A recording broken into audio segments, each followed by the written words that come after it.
record button, and then I'm gonna share it live on Facebook. Oh, dang it. I would have put on makeup. Oh, You look great. like, oh, I should. Have you been really busy? Yeah, I've been trying to do it. Yes. Ever since Black Lives have mattered, lots of people want to talk to me now. Before, when they didn't matter, nobody cared. But now that they matter, everybody wants to talk to me. That's my running joke to make people. It's a real thing, and it's incredible. But It is, and I hope it stays. Like, I hope it's not a blip in the do you radar. think that this time feels different?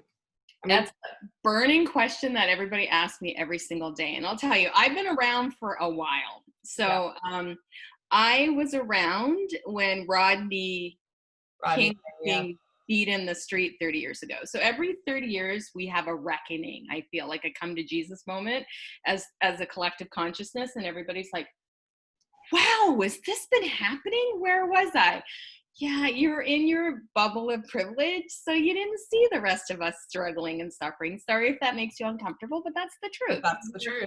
You were living in your privilege, and it didn't occur to you that anybody else lives differently than you do, or has a different experience of interaction with the police, interaction with people of authority. And so I remember watching him being beat by 6 or 9 police officers in real time, because I was alive when that was going on. It was like that same time around O.J. Simpson being acquitted. Like, it was all in that 1994-ish place. And I was watching this whole thing go down. And then what caused the riots, well, there was a couple of things that caused the riots, which I posted on my Instagram, was a little girl was accused of shoplifting in a convenience store, and the convenience store owner shot her in the back of the head and was acquitted, got 500 hours of community service. It's all on video. Like, she didn't steal anything. It was all on video, and she got shot and acquitted. And then Rodney Yee got beat, and then the LA riots, right? Then that all blew up. And I think that was 92. And then 2 years later, there's a whole nother story with OJ.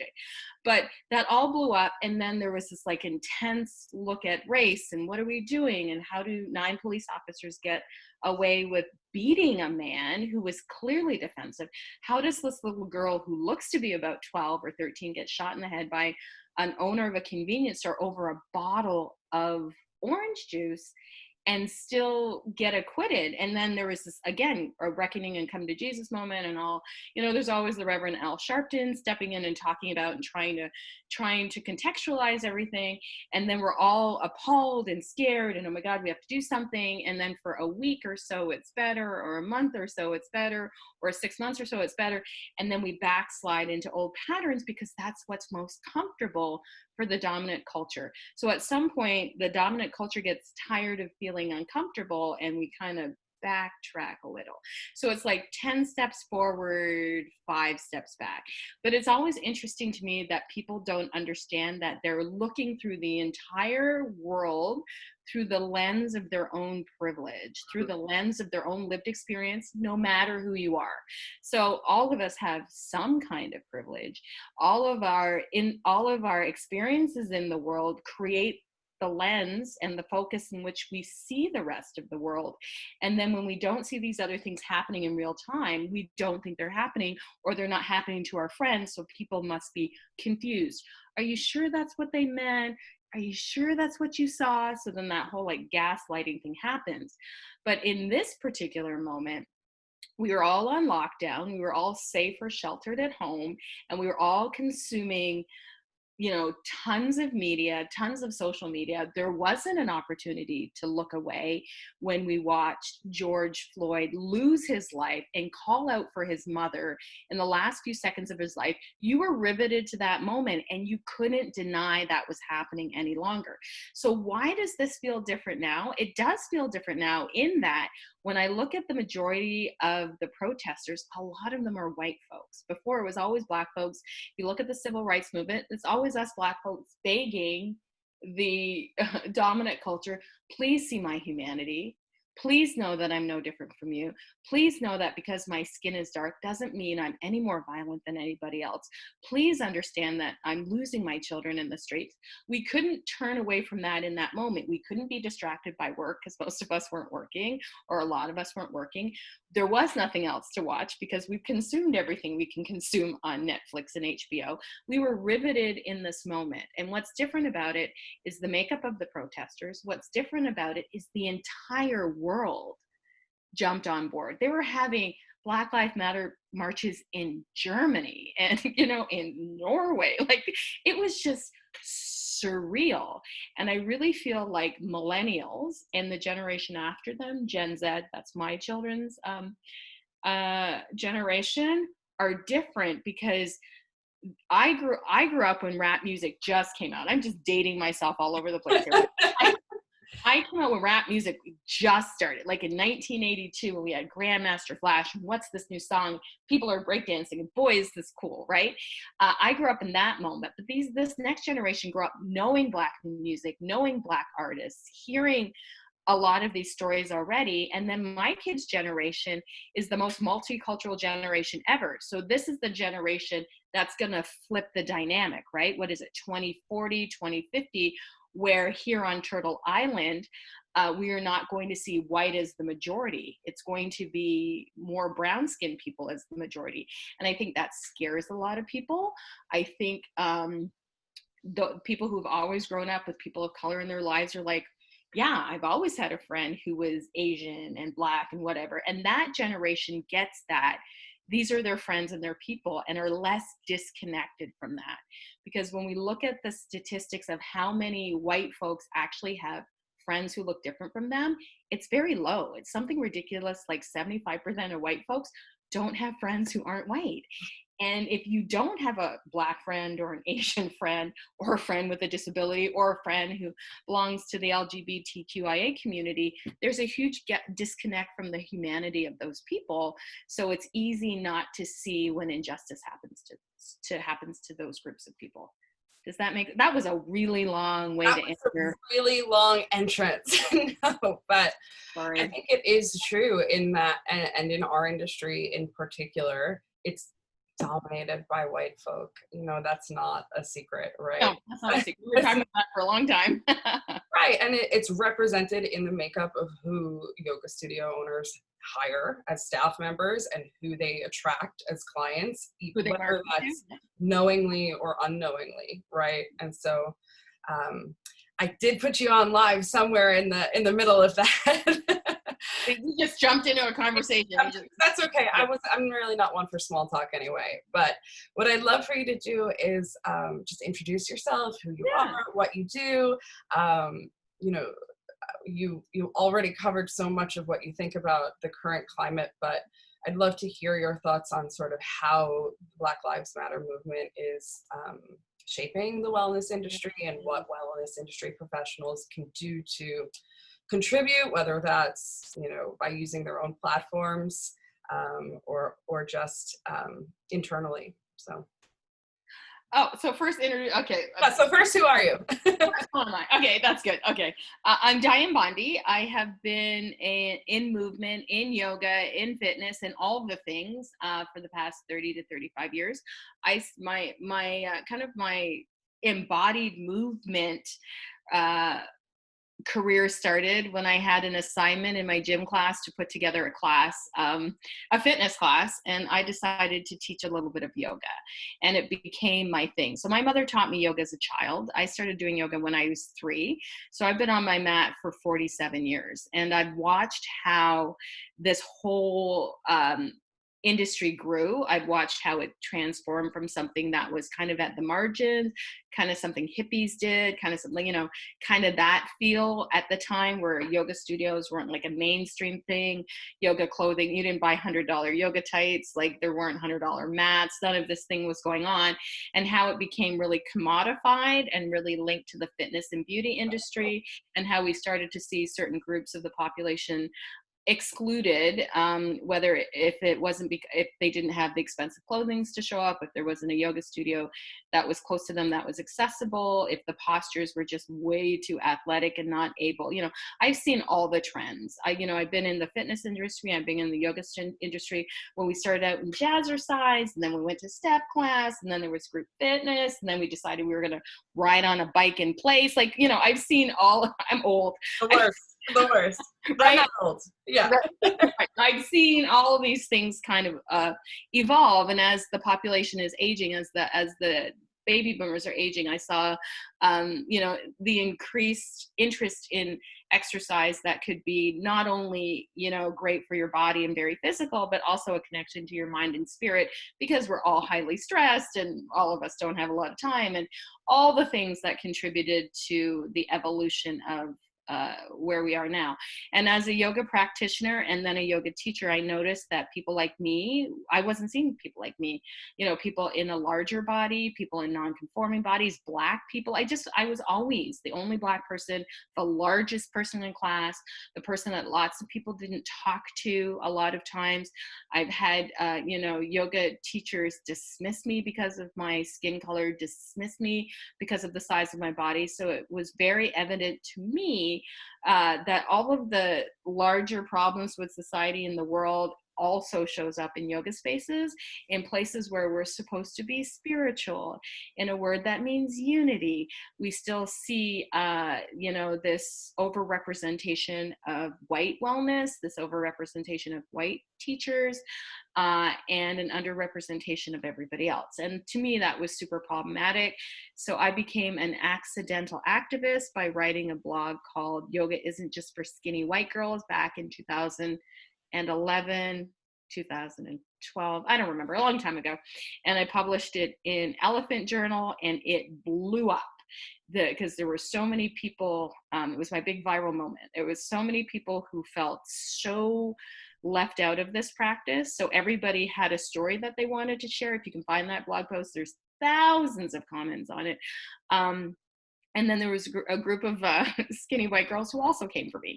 So, I had stirred the pot. And quite frankly, the title was clickbait, because I wanted people to click through and hear a story of how this practice can be for everyone. It wasn't actually pointing fingers. It was a title to get you interested in a conversation about why yoga looks very much a specific way. So that blog post led me to meeting Melanie Klein, who is one of the co-founders of the Yoga and Body Image Coalition. So a group of us were feeling this way all at the same time. So we combined our voices to start shifting the narrative around yoga. We created the hashtag, "This is what a yoga looks like," so we could start creating forward-facing imagery in the yoga industry that was not aligned with a beauty narrative. So you didn't have to look like a fashion model to come to yoga, because that's very much what we were seeing with mainstream yoga publications like Yoga Journal, constantly pushing out a narrative that you had to be flexible, that you had to be young, that you had to be able-bodied, that you had to be cisgendered, all these things that aren't true in the practice. So we really wanted to be a force to disrupt that. And so the majority of my work had been around that. How do I bring diversity and inclusion to the mat? And how do I start to see more people like me on the mat? And then we saw the eruption of the body positive movement. So then we were seeing plus size runners and plus size athletes and plus size models starting to step into the forefront of an industry that was largely dominated by a very homogeneous image. And that's kind of how I got started. So can we talk a little bit about sort of that forward-facing imagery, right? Like the way that studios represent themselves, whether that's online or in their marketing materials, and what do you think, and what can we improve? And I was part of the problem initially when I put up my website way back in the day. I was really concerned that nobody was going to come to my studio, A, because I was Black, and B, because I am a plus size yogi. And often I feel like if you're a Black person and you put out a yoga studio, it is assumed that this studio is one kind of space.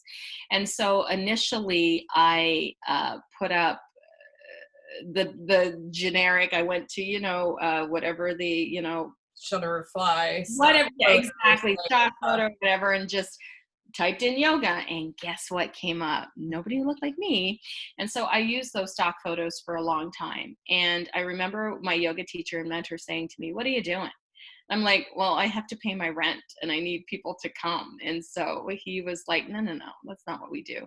We need to put up pictures of the people who actually show up here because we need to have yoga for everybody else." And I was like, huh, yeah, I got caught up in the moment and forgot who I was. And so then I hired a friend of mine who was a photographer. She was just starting out and she needed pictures for her portfolio. And I bribed the people in my studio with t-shirts and food. And I said, let's I'll give you a t-shirt that you wear on your shoot. And then I'm going to order lunch, and then I'd like to take pictures. And they were like, okay. And so I started taking pictures of the people who showed up in the space because it was a very diverse group of people. And I started putting those forward facing images out. And guess what happened? People who look like the people in the pictures showed up. I specifically remember a woman calling me on the phone who had not been to my website and had heard of me from a friend, asking me if she was going to be able to do yoga. And I said, "I'm going to direct you to the classes that I think you should do. So are you in front of your computer?" And she said, "Yes." I go, "Let's open up the website." And when she opened up the website, there was a picture of me sitting in easy cross-legged position, not doing anything particularly acrobatic or strenuous. And the first thing she said was like, "Oh, the person on your website looks like me." And I said, "That's me." So this was a moment for her. She's like, "I can really do this." I go, "Yes, because representation matters. If you only see one kind of person doing anything, then you think that's the only kind of person who gets to do that." And once she saw me on the mat, she was like, "I'm coming, and I'm going to bring my husband, and I'm going to bring my sister." And that's how it grew from there. And so then I was really conscious about choosing imagery that was really reflective of the kind of students that I wanted in the class, or the kind of students I felt weren't being served by the larger yoga culture. Yeah, one of the things that you said in the course that really sort of stood out to me was when you were talking about how teachers or studio owners will say things like, "I don't have any diversity in my classes," and then it turns out that people of color are showing up to class, they just don't stay, right? Yeah. and and that's a real problem because you can do anything and everything to your marketing materials, but if the experience that you create in the studio is not welcoming and inclusive, it's all for naught, right? So Yeah. can you talk a little bit about improving the experience in the studio? And this doesn't necessarily have to do with race. It could have to do with the content of your classes and how you accommodate different bodies and all this. But can you talk Yeah. about in studio? Yeah, absolutely. I find what's been most successful is to not have a lot of iconography in your studio that you don't understand or you can't tell the story. So, I mean, I've got a picture behind me. A friend of mine gave me a picture. I'm just turning my camera ever so slightly, of a woman sitting in the chakras. I understand the chakras. I think a lot of people understand the chakras. She's a brown skinned person with long hair. I pretend she's me. So you know what I mean? And I can connect with that. And I think when you look at it's very pretty, and it doesn't have a lot of what exactly is going on there. It's simply a person sitting in something very basic. She's got the same color hair as I do. So I just think of that picture as me. Uh, but when we have, like, say, Nataraj on the desk, or we have Buddha at the door, or things like that, sometimes if you're not familiar with what that iconography is and you can't explain it to a student, that might be something that keeps a student out of your space because they don't know what it means and nobody's taken the time to explain it to them. But you bought it at HomeSense or Marshall's and you thought it was cute and you're using it for a doorstop, which is not a good idea. Please don't use Buddha to hold your door open. Buddha has yeah, and try to be, respectful of Buddhism and what that means. Like, I often say, if you're using Buddha as a doorstop, would you use Jesus? If you're going to do that, would you use Jesus as a doorstop? Would you cut off Jesus's head and put him in your garden? Put them in the bathroom. Just saying, things to think about, right? Like, those kinds of things can be potentially off-putting to people who maybe that is their culture, or maybe that is their belief system. I like a kind of a space that doesn't have a lot of iconography around it, so that people can have their own experience of yoga. I know a lot of times when we're creating these yoga spaces, we want them to look zen and pretty, so we think that's what we need to do, and that's not necessarily something that is helpful when people are coming into the space. So a lot of people have said to me their best experiences of yoga have been either in like a community setting, or at a park, Mm. or somewhere where they didn't feel intimidated to walk into the space. Because often when we think of a yoga studio, it can have this kind of snobbery back to it. Have you ever been to a high-end spa and everybody's hair is severely pulled back, and you can see the comb marks in their hair, and they're wearing some kind of white jacket because they're the professional, and you roll up to the desk and it's all very, do you have an appointment? And you're just like, I don't know if I want to stay. I can't relax walking through the door.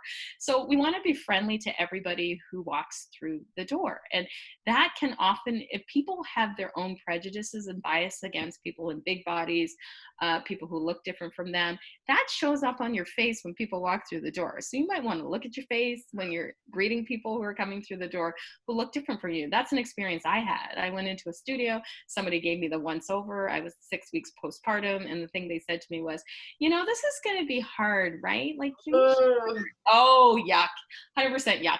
And I'm thinking to myself, I've been practicing longer than you've been alive, and you've just made a judgment based on, I don't know, 30 seconds of me being in the space, in the place that's supposed to be a judgment-free space.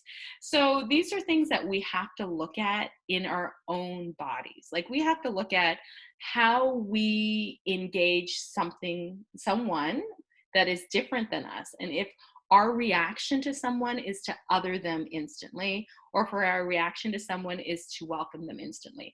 So I just remember it in my yoga studio, I had like a welcoming team. One of the ladies was Gerda.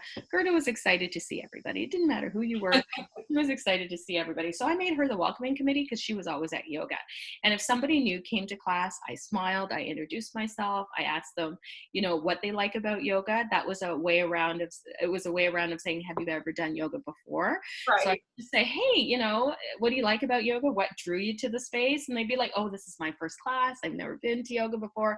And then I know. Or, oh, you know what? I'm new to town and I just want to try your yoga studio. It's close to where I'm staying. Or I've heard great things about your studio and I've been meaning to come out. I've been practicing for a while. So that right off the bat tells me where they are in the yoga practice without going, is this your first class? Which sometimes makes people feel some kind of way. So just a different way of asking the same kind of question to gain the same. I wanted to always make sure that I had props available, which I know in COVID is going to be a tricky situation. I think most practitioners are going to have to come with their own props now just for safety reasons. But I always made sure that my class was outfitted with blankets and blocks and bolsters, because I often went to yoga studios, couldn't find a block, couldn't find a bolster. And if you're working with different body shapes, different body types, and different abilities, props are going to be really helpful in helping you as a teacher adapt the postural yoga to your student, and for your student to feel successful in the postural yoga like they're part of the class. So these are other things that I found surprising. Just getting to know what your own personal bias is, even if you don't think you have a bias, I'm here to tell you that you do. And that bias is something we all have, and here's how it breaks down. Either it's a conscious bias, you're fully aware that you're biased and you're like, I got to work on that, or it's an unconscious bias and you didn't know you felt this way based on what you saw on TV, or something somebody told you or taught you, or an experience that you had. And it's important that you know what those biases are if you're going to want to create a diverse space, because it's going to show up on your face or in your actions whether you mean it or not. So you need to unpack that in order to show up authentically. And something else that I've noticed is, as wonderful as you are as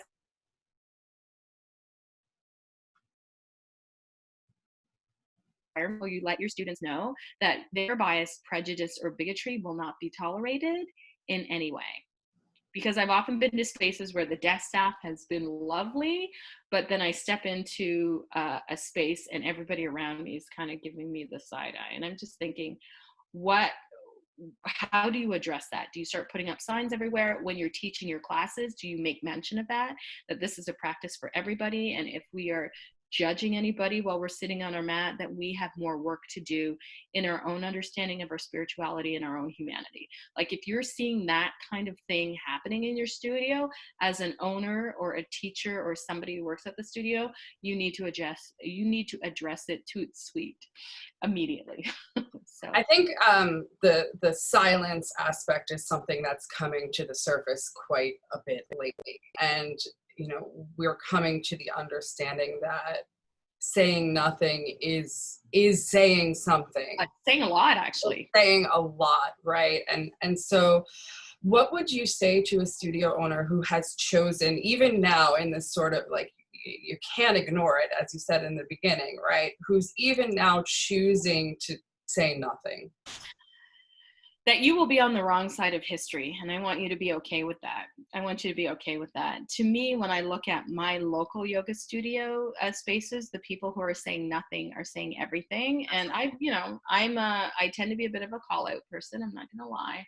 And I'll just call it out that it's the same thing as when we don't teach our children about race. So white folks have the luxury of not teaching, this is their privilege, to not teach their children about differences in race. And then whatever the predominant stereotype or narrative that's floating around in culture is what your child would choose to believe, because you didn't take the time or give a shit enough to teach them about why it's important that we know about the differences and why differences are celebrated. So they'll default to what the common narrative is, or they'll default to what the stereotype is, which is perpetuating the problem by not talking about it.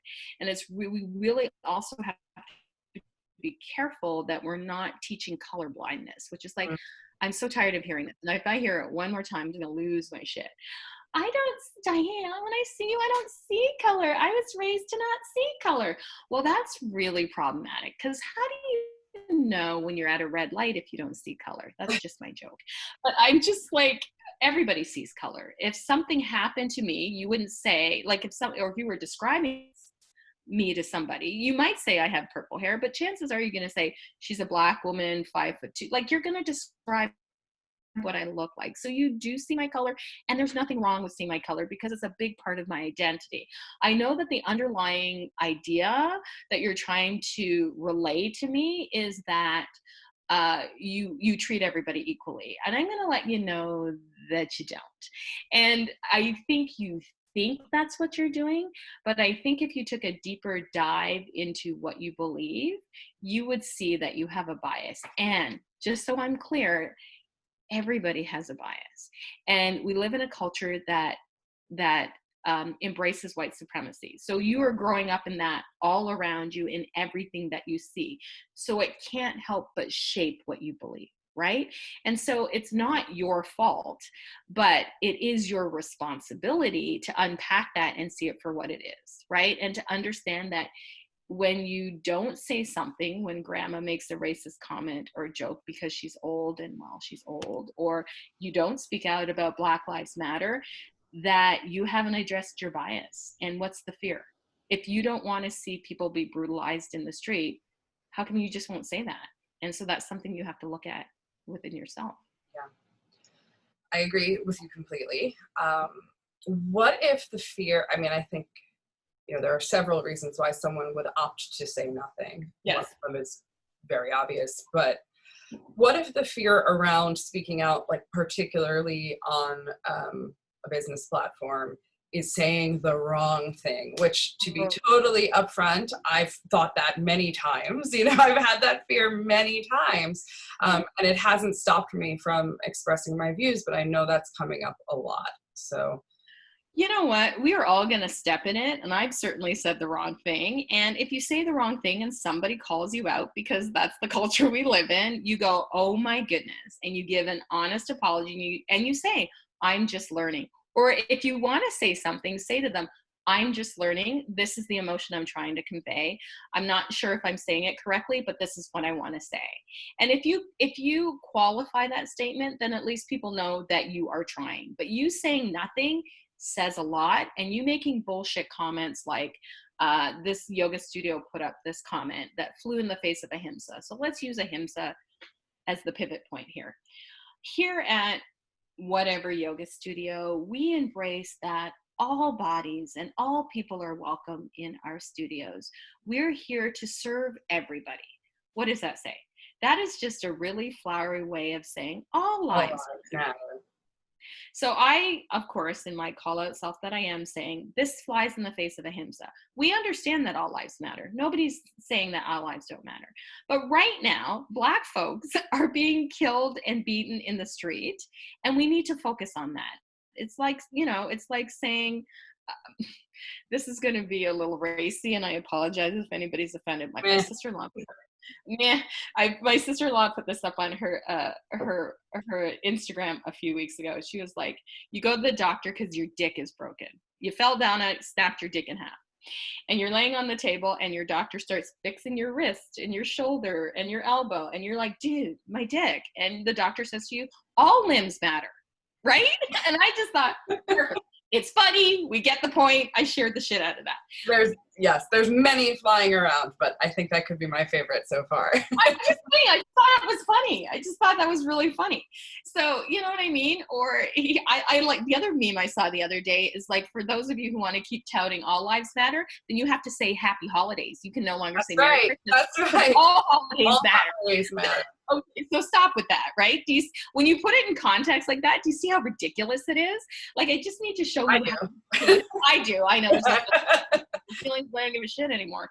But you know what I mean? Like, it's just like, you have to speak up, because if you don't speak up, I don't know where you stand. And if you're scared about speaking up, or you think that speaking up is going to be performative, speak up, just so we know where you stand, and I can know whether or not to avoid you or not continue talking to you, because this is what you believe, and I'm no longer interested in getting to try to get you to believe something else.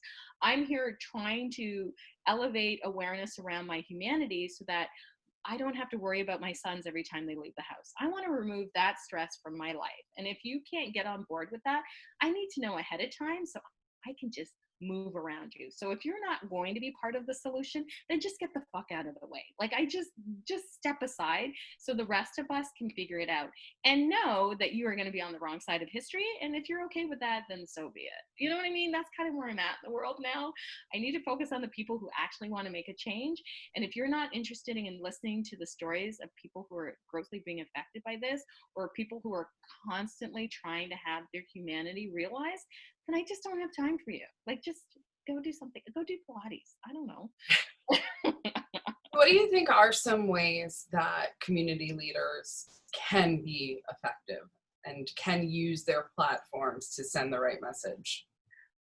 First of all, do your work. Like, really do your work. There's a great book out there by Layla Syed called White Supremacy and Me, and it comes with a workbook. And if you're on Audible, you can download the Audible version, and then she has sessions that you can work through to figure out, how do I change my belief system? Why do I believe the things I believe? How do I show up more effectively? So please do that work first around what you believe, to make sure that you're on the right page. And once you've done that work first, you're less likely to step in it. I'm not saying you're not going to step in it, because we're all going to step in it at some point, but the way you step in it will be a lot less offensive than if you haven't unpacked who you are and why you believe the things you believe, and then you step in it, because then there's going to be no way for you to undo it.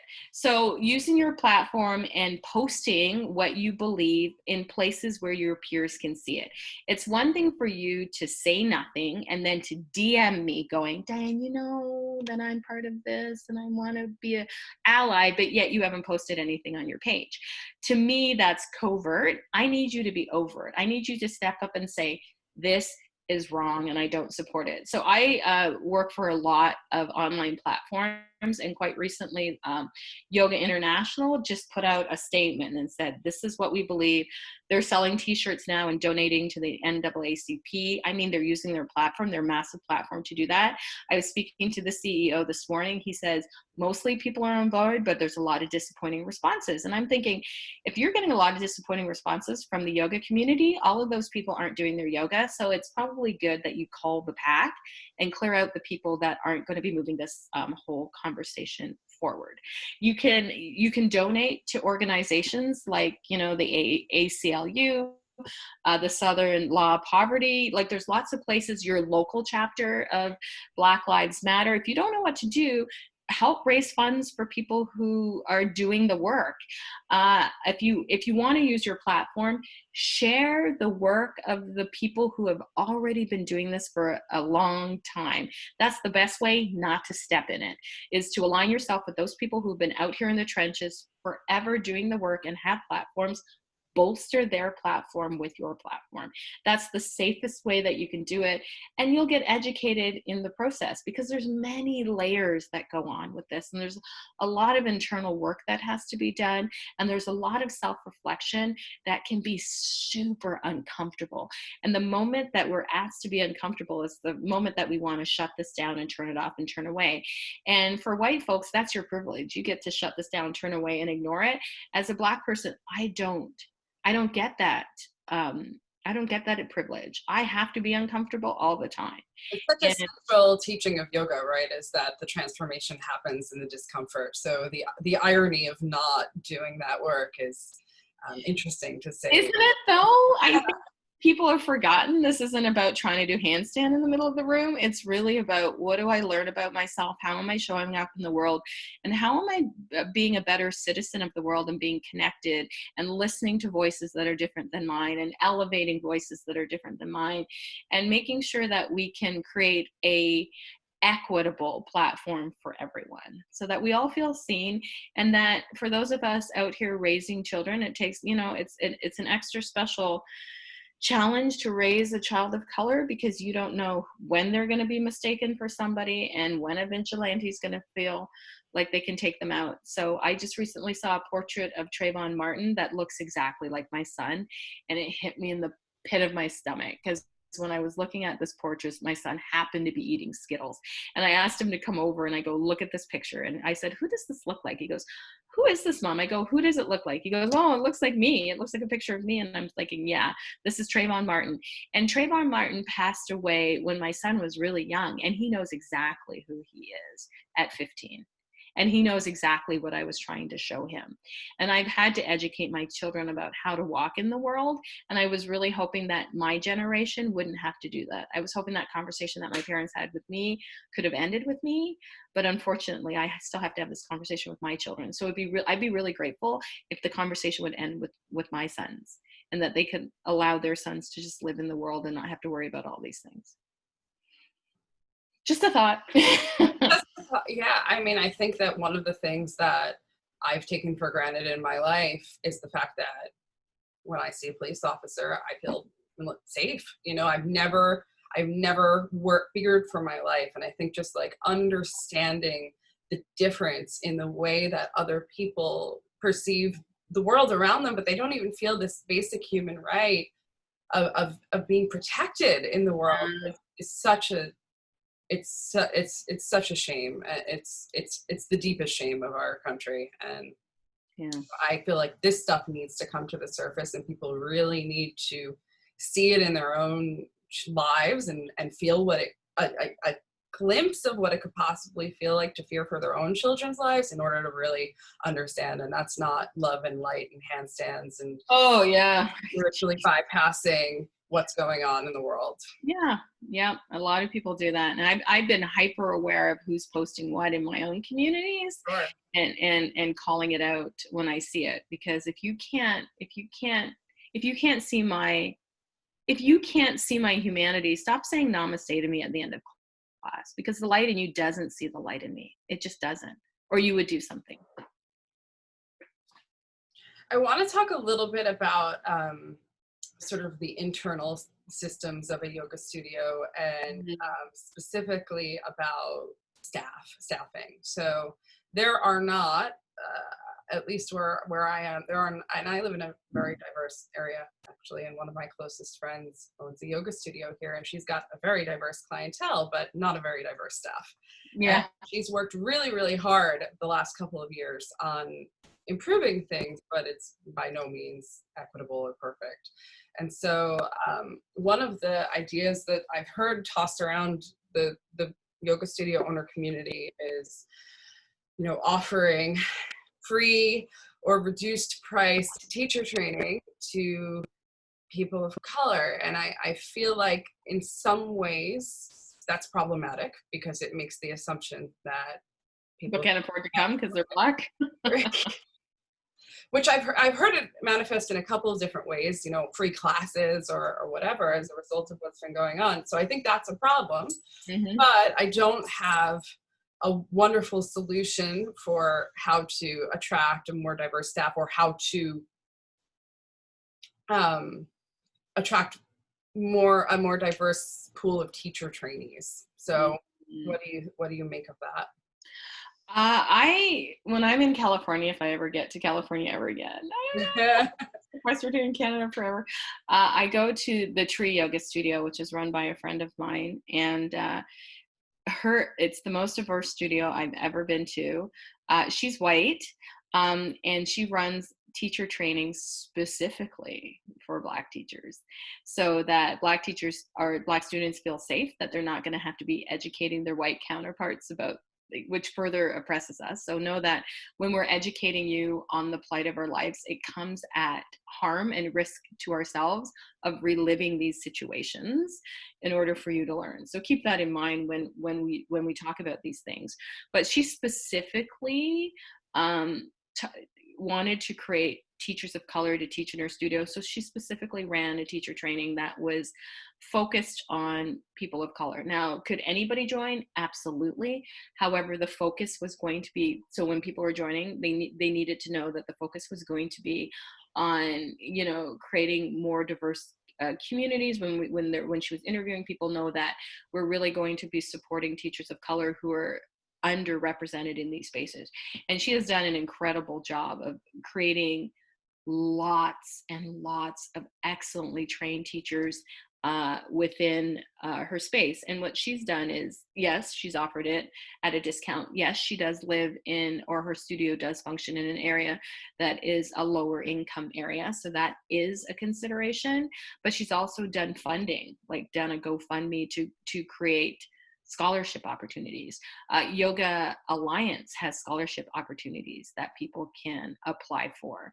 So, having that as a link, this is or even having sliding scale saying, if you want to support somebody else's journey, this is what you pay for teacher training. Pay what you can afford for teacher training, and that we don't know who's paid what, because all people have social economic challenges, so that we put it out that here are all the options depending on where you are at your present time. You can pay to sponsor somebody else, or you can pay what you can afford, or you can pay what the tuition is.